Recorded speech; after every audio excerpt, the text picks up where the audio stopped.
C'est une activité qui ne se démodera jamais. Le lèche-vitrine et acheter de nouveaux vêtements. Je suis gros consommateur, oui. Oui, tout à fait.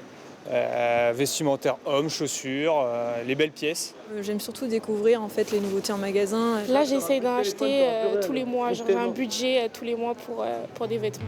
Nous consommons toujours plus, au point que certains appellent à ralentir face à la montagne de nos achats. Sur ce portant, tout ce qu'un Français achète sur une année, 48 vêtements.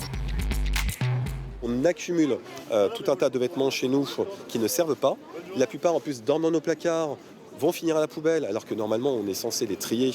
Et en plus surtout on s'aperçoit qu'ils ont de plus en plus de mauvaise qualité.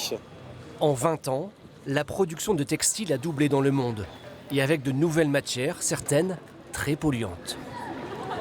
Est-ce que tu pourrais essayer d'identifier quelles sont plutôt les matières Est-ce que ça, c'est pas de la laine? Je pensais que c'était juste des choses créées en usine, mais finalement, c'est des produits polluants, en fait. Il y a une grosse méconnaissance du grand public sur comment ces vêtements sont faits et surtout à quel point ils peuvent être impactants et pour les hommes et les femmes qui les produisent et pour l'environnement.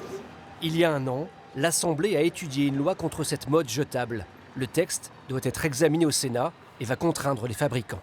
D'abord, de dire que les vêtements, donc certains faire de la publicité concernant donc les vêtements qui sont un peu comme les Nutri-Score, qui seront notés suivant leur impact environnemental et social. Ensuite, ça permettra également, au-delà de la communication, de pouvoir sanctionner ceux qui, en réalité, n'ont pas de pratique écologique et sociale.